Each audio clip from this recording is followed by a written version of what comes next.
بسم اللہ الرحمن الرحیم فصل فی ثم، یہ فصل ہے ثم کے بیان میں۔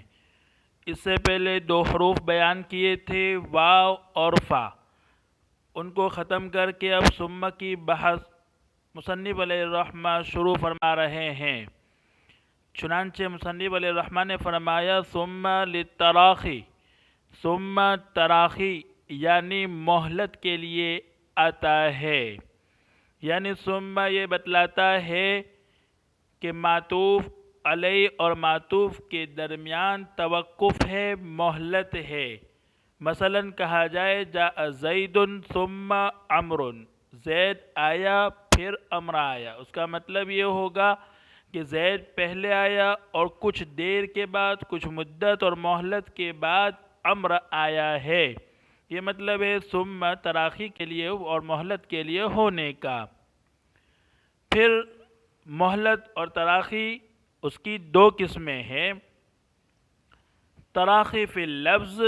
لفظ میں مہلت، اور تراخی فی الحکم، حکم میں مہلت۔ پہلی قسم ہے تراخی فی اللفظ، لفظ میں تراخی، لفظ میں مہلت، اس کی بھی پھر دو قسمیں ہیں۔ نمبر ایک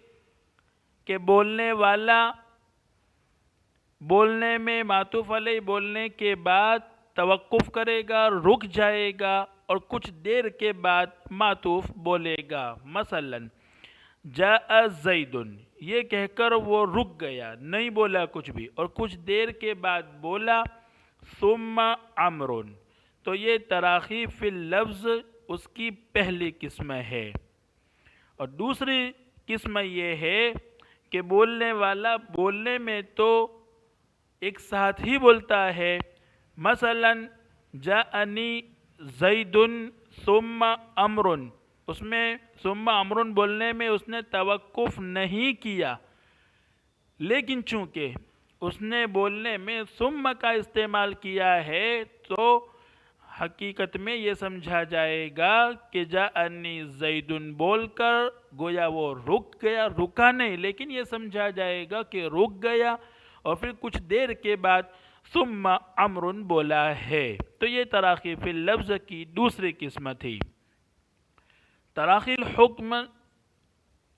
اس کا مطلب یہ ہے کہ معطوف علیہ کے ساتھ جس فعل کا تعلق ہے، جیسے یہاں اس مثال میں جانی زید ثم عمر میں، تو اس کا مطلب یہ ہے کہ جاءنی زید، زید پہلے آیا، ثم عمر پھر عمر آیا۔ بولنے میں تو ایک ساتھ ہی ہے، لیکن حکم کے اعتبار سے یعنی حقیقت میں کے اعتبار سے، فعل کے واقع ہونے کے اعتبار سے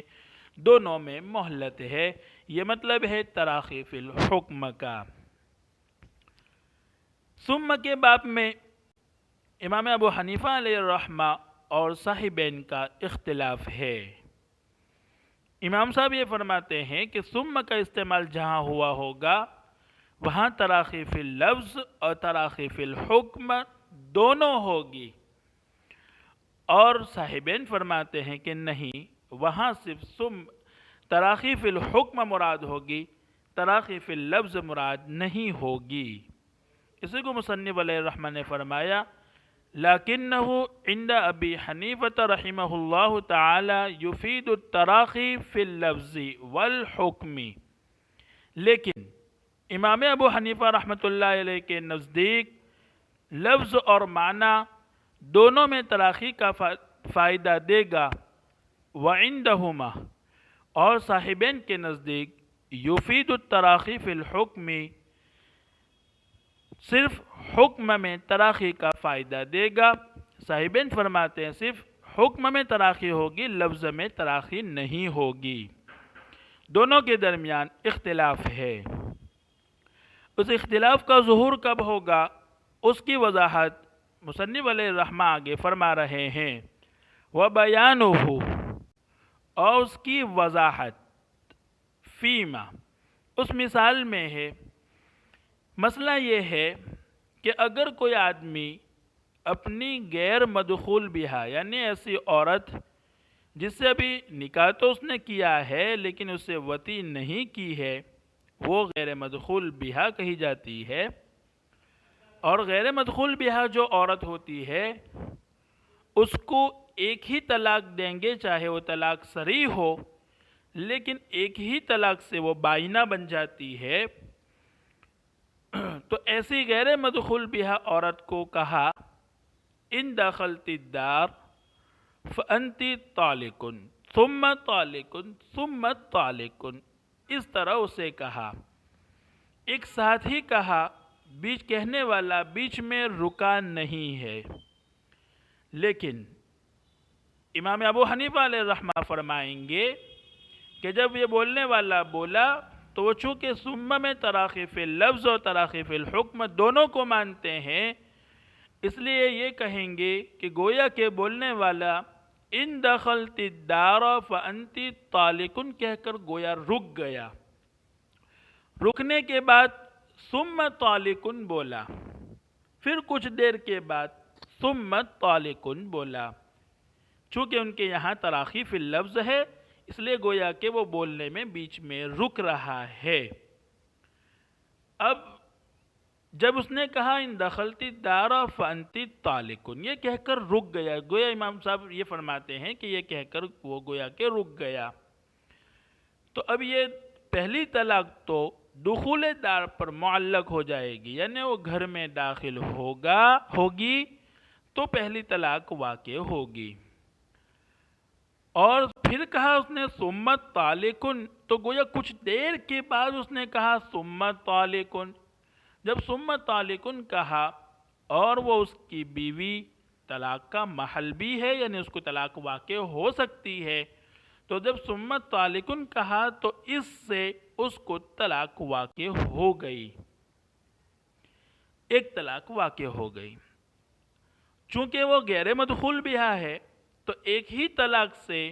وہ بائنہ بن گئی۔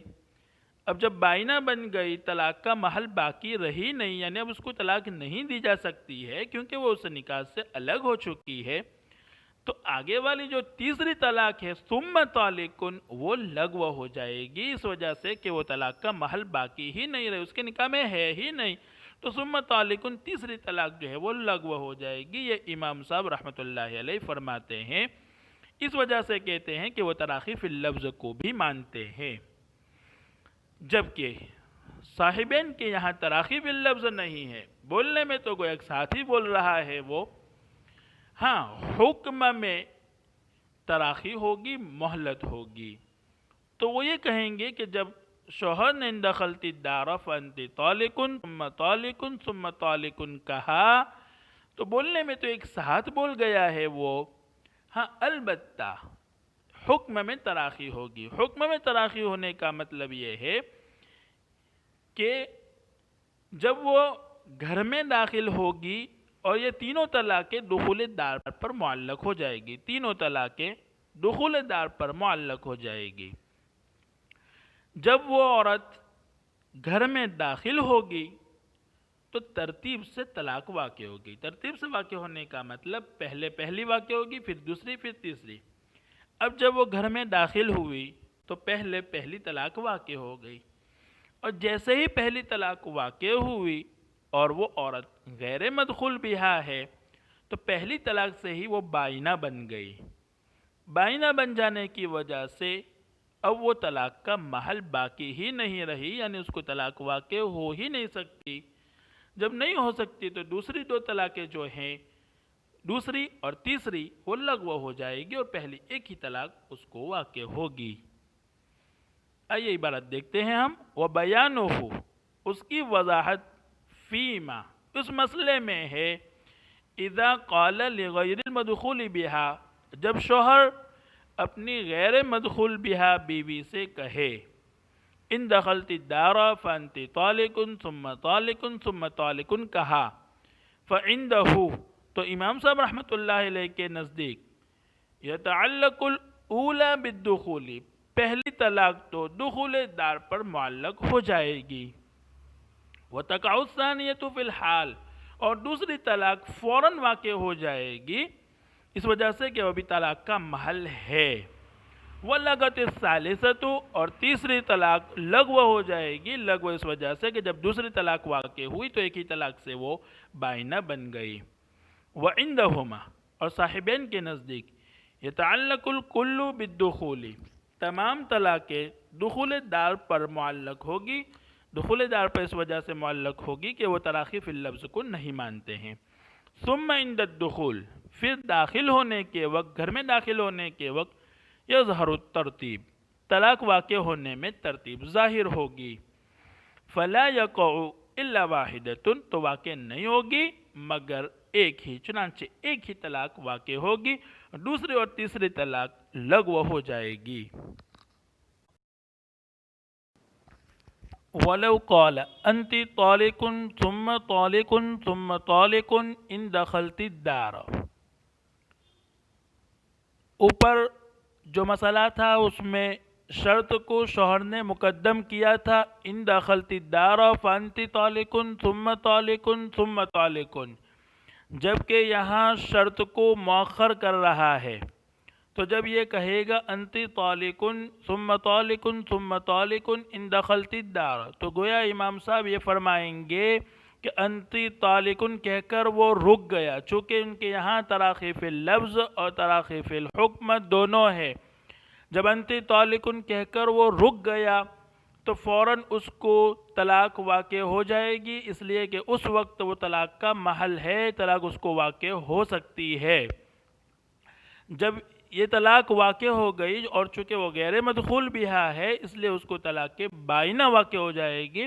اور جیسے ہی اس کو طلاق بائنہ واقع ہوگی اب وہ طلاق کا محل باقی نہیں رہے گی، اس کو طلاق واقع نہیں ہو سکتی ہے،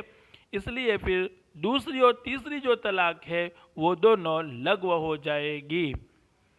صاحبین یہ فرمائیں گے کہ واقع تو ایک ہی ہوگی لیکن وہ دخول دار کے وقت واقع ہوگی، وجہ وہی ہے کہ ان کے یہاں تراخی فی اللفظ نہیں ہے بلکہ تراخی فی الحکم ہے، تو تینوں کا تعلق دخول دار پر معلق ہوگا۔ جب وہ داخل ہوگی تو انت طالق پہلے واقع ہوگی، جب واقع ہوگی تو فوراً وہ طلاق کا محل واقع باقی نہیں رہے گی، اس لیے دوسری اور تیسری ان کے یہاں بھی لغو ہو جائے گی۔ اسی کو مصنف علیہ الرحمہ نے فرمایا وَلَوْ قَالَ اور اگر شوہر اپنی غیر مدخول بہا سے کہے انت طالق ثم طالق ثم طالق ان دخلت الدار فعند ابی حنیفہ رحمہ اللہ تعالی تو امام صاحب رحمۃ اللہ علیہ کے نزدیک وقعت الاولی فی الحال پہلی اسی وقت واقع ہو جائے گی، ولغت الثانیۃ والثالثۃ اور دوسری اور تیسری طلاق لغو ہو جائے گی، اس لیے کہ وہ محل باقی ہی نہیں رہی ہے۔ وعندہما اور صاحبین کے نزدیک یقع الواحدۃ ایک ہی واقع ہوگی، عند الدخول دخول دار کے وقت، لما ذکرنا اس دلیل کی وجہ سے جو ہم نے ذکر کیا کہ ان کے یہاں تراخی فی اللفظ نہیں ہے، صرف تراخی فی الحکم ہے۔ وَإِن كَانَتِ الْمَرْأَةُ مَدْخُولًا بِهَا اور اگر عورت مدخول بہا ہو، اوپر جو مثالیں بیان کی تھی وہ غیر مدخول بہا کی بیان کی تھی، اب یہاں سے عورت مدخول بہا ہو اس کو بیان فرما رہے ہیں۔ عورت اس کی مدخول بہا ہے اور شوہر نے شرط کو مقدم کیا اور کہا ان دخلت الدار فانت طالق ثم طالق ثم طالق، تو امام صاحب یہ کہیں گے گویا کہ وہ ان دخلت الدار فانت طالق بول کر رک گیا، پھر ثم طالق کہا، پھر رک گیا، پھر ثم طالق کہا، تو پہلی طلاق جو ہے وہ دخول دار پر معلق ہو جائے گی اور دوسری اور تیسری طلاق اسی وقت واقع ہو جائے گی، کیونکہ ان کے یہاں تراخی فی اللفظ ہے۔ جب تراخی فی اللفظ ہے تو اس کا شرط سے کوئی تعلق نہیں، جب تعلق نہیں ہے شرط سے تو اسی وقت دوسری اور تیسری طلاق دونوں واقع ہو جائے گی۔ چونکہ وہ مدخول بہا ہے اس لیے وہ طلاق کا محل بھی ہے، اس لیے دوسری بھی واقع ہوگی اور تیسری بھی، یعنی دو طلاق واقع ہوگی اور پہلی دخول دار پر معلق ہوگی۔ اگر عدت کے درمیان وہ گھر میں داخل ہوگی تو تیسری بھی طلاق اس کو واقع ہو جائے گی۔ اور اگر شوہر نے شرط کو مؤخر کیا ہے اور یہ بولا انتی طالقن ثم طالقن ثم طالقن ان دخلتی الدار، اگر اس طرح وہ بولا ہے تو صورت میں پہلی اور دوسری طلاق اسی وقت واقع ہو جائے گی امام صاحب کے نزدیک، کیونکہ ان کے یہاں تراخی فی اللفظ ہے تو پہلی دو طلاق کا شرط سے کوئی تعلق نہیں، اور تیسری طلاق جو ہے وہ دخول دار پر معلق ہو جائے گی۔ جبکہ صاحبین رحمہم اللہ فرماتے ہیں چونکہ ان کے یہاں تراخی فی اللفظ نہیں ہے، لفظ میں کوئی تراخی نہیں ہے، اس وجہ سے تینوں کی تینوں طلاقیں دخول دار پر معلق ہوگی۔ جب وہ عورت گھر میں داخل ہوگی اس وقت ترتیب سے تینوں طلاقیں واقع ہو جائے گی،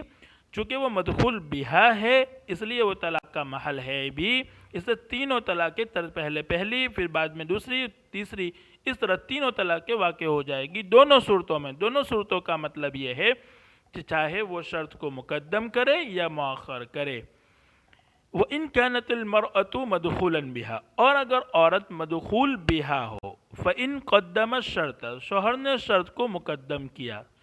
تعلقت الاولی بالدخول، تو پہلی طلاق تو دخول دار پر معلق ہوگی، وَيَقَعُ الثِّنْتَانِ فِي الْحَالِ، اور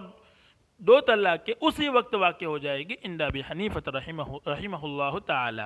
وَإِنْ أَخَّرَ الشَّرْطَ، اور اگر اس نے شرط کو مؤخر کیا ہے، وَقَعَ الثِّنْتَانِ فِي الْحَالِ، تو دو اسی وقت واقع ہو جائے گی، وَتَعَلَّقَتِ الثَّالِثَةُ بِالدُّخُولِ، اور تیسری طلاق جو ہے وہ دخول دار پر معلق ہوگی۔ وَعِنْدَهُمَا،